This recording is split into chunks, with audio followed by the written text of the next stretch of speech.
Welcome to Bengkel K3. Yeay.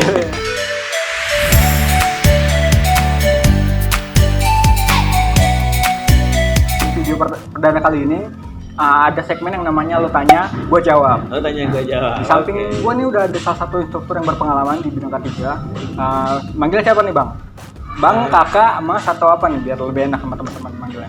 Manggilnya abang aja kali ya? Abang aja biar lebih dekat ya. Lebih dekat lah. Emang di rumah juga ngibang juga sih. Bang Faujan ya, boleh. Bang Ojan Bang aja. Ojan aja. Oke, siap. Kita panggilnya Bang Ojan nih. Bang, tadi pagi saya ngelihat salah satu video. Kebetulan lagi bangun tidur nih, biasa kan anak muda. Bangun tidur langsung lihat HP. Nah, saya nemuin salah satu video yang menurut saya cukup menarik nih. Oh gitu. Nah, buat lebih jelasnya kita lihat bareng-bareng aja kali ya. Oke, boleh, boleh. Udah dikirim ya? Nah, kebetulan udah dikirim. Oke. Nah, kita lihat bareng-bareng nih teman-teman. Oke.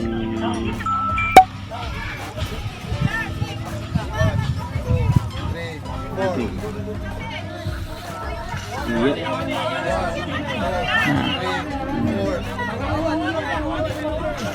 Oh ini ya, tentang tenggelam ya. Ini kan di salah satu scene-nya ada yang diceritakan tenggelam nih bang. Iya. Nah, sebenarnya itu diapain sih bang nih? Kan kita nggak tahu nih yang awam-awam. Itu prosesnya dinamakan apa nih bang?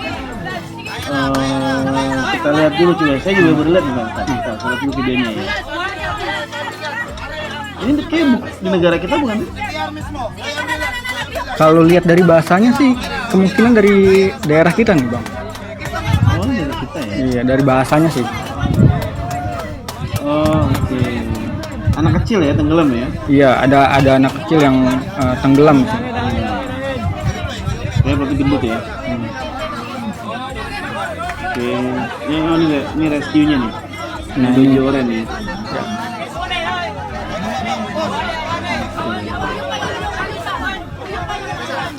Nah, ini namanya CPR nih, dipencet nih. Kalau di K3 namanya CPR. CPR tuh emang tugasnya buat apa sih atau fungsinya buat apa sih pak?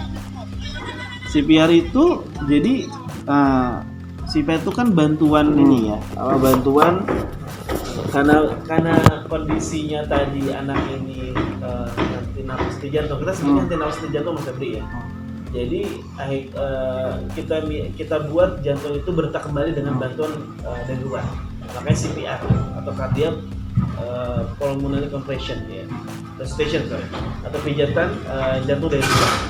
Nah ini kalau dalam penyelamatan orang yang henti napas di jantung ini penting Mas Febri diadakan ya, karena jantungnya nggak berfungsi ya, berarti peredaran darahnya nggak sampai otak.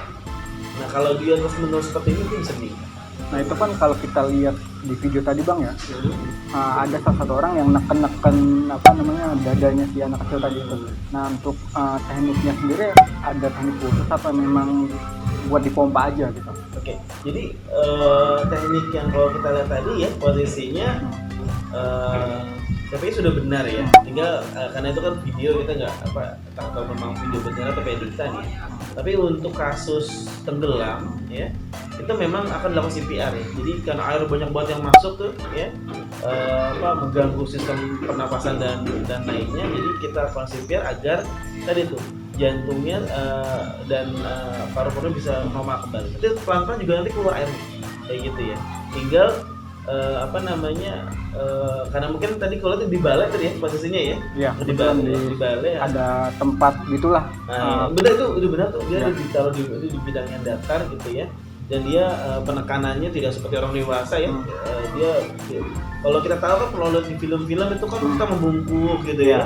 Kita kita buat kita posisinya bungkuk kemudian kita tekan 5 sampai 6 cm gitu ya. Itu untuk dewasa. Kalau tadi saya pikir sudah benar ya. Jadi dia memposisikan korbannya sebagai anak. Karena kalau langsung 5 cm itu bisa meninggal juga. Jadi bagaimana penekanan ini tidak menyakiti juga seperti itu. Jadi ada teknik khusus lah, nggak asal kita tekan gitu aja seperti itu. Iya, ada teknik khususnya dan kemudian ada polanya. Polanya itu 30 kali kompresi, 2 kali nafas. Oh, jadi 30 kompresi. Iya, 30 penekanan, 2 kali nafas. Seperti itu. Jadi itu selama 5 siklus. Ya, jadi terus dilakukan ya. sampai sampai capek ya, sampai bisa gitu ya, sampai pertolongannya benar-benar datang gitu. Seperti itu yang kita bisa lakukan. Dan itu orang awam bisa, maksudnya nggak harus belajar sekolah sebenarnya. Jadi ada teknik khusus tanpa harus kita belajar khusus formal gitu. Enggak. Dia bisa ya. Orang-orang mana asal kita dilatih gitu ya. Siapapun bisa melakukan itu. Jadi ini penting ya buat kalau tadi kan itu buat ini yang kayak di kolam renang di pantai. Kebetulan lokasinya tadi di pantai. Oh, di pantai ya. Jadi kan kalau kita tahu anak-anak suka berenang, suka berenang air gitu ya. Jadi bisa di pantai, bisa di mana? Bisa di kolam renang. Jadi harus punya atau mengerti tentang teknik itu. Nah, tadi kan kalau kita lihat bareng-bareng nih Bang ya. Setelah dipompa itu kan ada dia dibaringin juga. Nah, memang prosesnya sampai situ atau memang kita yang awam ini cuman dipompa aja nanti airnya keluar sendiri atau memang perlu dibaringin gitu. Oke. Jadi kalau yang tadi yang dilakukan itu sudah benar ya. Jadi ketika tenggelam itu pindahkan dulu dari yang air ke daratan. Jadi nggak bisa melakukan itu di perairan ya, harus di bidang yang datar, di daerah yang kering lah. Kemudian posisinya dibaringkan, bukan telungkup ya, tapi dibaringkan. Seperti itu ditekan dengan pola TD 32 kompresinya sama siklus sampai airnya keluar ya, sampai sadar kembali ya. Kira-kira sadar itu adalah dengan adanya kembalinya detak jantung ya, yang bisa kita lihat biasanya maksudnya. Oh, bisa dicek sendiri ya? Iya, dicek nih kalau kita lihat nih nadi kita tuh ada di yang paling kuat di bagian leher ya. Jadi saya yakin deh dia kenapa dia melakukan itu, karena tadi dia tidak menemukan itu gitu. Dia tidak menemukan tanda-tanda kehidupan.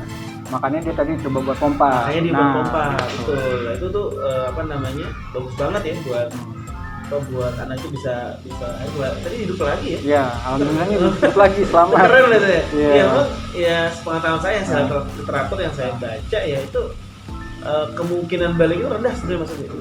Rendah. Ada kemungkinan tapi itu luar biasa bisa akhirnya bisa sadar kembali gitu kan. Itu rendahnya karena apa Bang? Faktor dari memang jumlah air yang masuk. Nah, kita nggak pernah tahu nih dari jumlah air yang masuk atau memang oksigen dari si korban yang tenggelam itu nggak memungkinkan. Itu faktornya apa aja sih? Kalau bisa kayak tadi gitu ya, dari hilang napas tiba-tiba balik lagi itu yang sering terjadi mungkin terlalu telat penanganan. Udah terlalu lama gitu ya, hilang napasnya, ini kita dilakukan CPR ya udah hilang, sudah meninggal.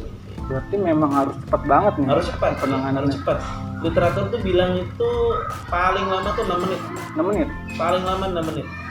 Harus segera dilakukan CPR tadi. Lebih dari itu mungkin kesempatan buat hidupnya lebih rendah mungkin. Lebih rendah, betul seperti itu. Jadi kasus yang sering terjadi itu karena penanganannya kelamaan. Gitu ya. Nah, mungkin tadi ya takut disalahin atau gimana gitu, bisa. Orang sih banyak aja alasannya. Faktor panik juga bisa jadi salah satunya ya? Bisa panik, mungkin karena anak dia sendiri atau dia sendiri, dia akhirnya panik dan dia lupa tuh cara melakukannya. Itu juga ada efek psikologis juga sih yang mungkin terjadi di masyarakat seperti itu. Nah, buat tadi kan kita lihat video di akhir itu si anak dikasih oksigen.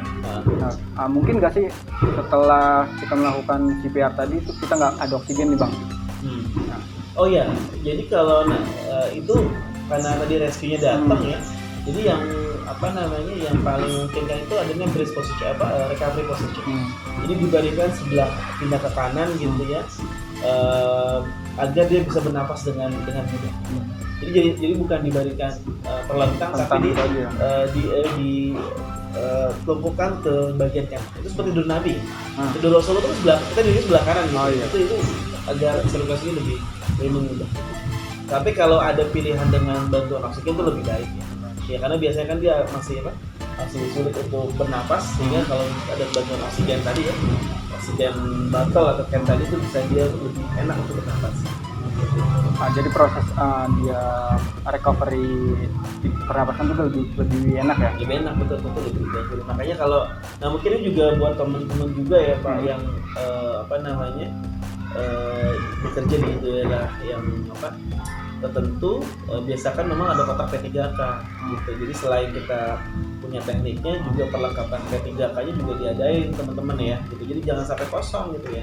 Termasuk oksigen can ada kan yang betul-betul ada di Jong. Iya. Ada kan. Nah, kalau yang udah misalkan di kolam renang, Mas Dewi kan kolam renang kan ada pengelolanya tuh. Dia sediain juga tuh oksigen botol gitu kan ya. Jadi kalau ada apa-apa itu bisa kita selain tekniknya juga perlengkapannya dilengkapi. Jadi ada ilmu baru nih teman-teman. Ternyata proses CPR itu nggak boleh lama, harus cepat. Kalau misalkan dia telat dikit aja, itu kemungkinan besar buat dia selamat itu kecil ya, Bang ya. Betul sekali. Nah, cukup sekian dulu ya, Bang ya. Oke. Kita tanya soal hari ini. Mungkin nanti kita bakal ngomong banyak soal boleh. K3 dan di luar K3 boleh ya, Bang ya. Boleh. Sip. Mudah-mudahan bisa dijawab. Ya. Kita jawab yang bisa dijawab aja. Ya, kita jawab yang bisa dijawab. Jawab aja ya. Buat teman-teman yang masih bingung nih pengen nanya sesuatu terutama kaitannya sama K3, boleh komen aja di kolom komentar di bawah. Nanti pertanyaan yang menarik bakal kita bahas bareng-bareng sama Bang Fauzan juga pastinya. Oke. Nah, sekian dulu, gua Febri pamit undur diri. Dadah. Oke, thank you.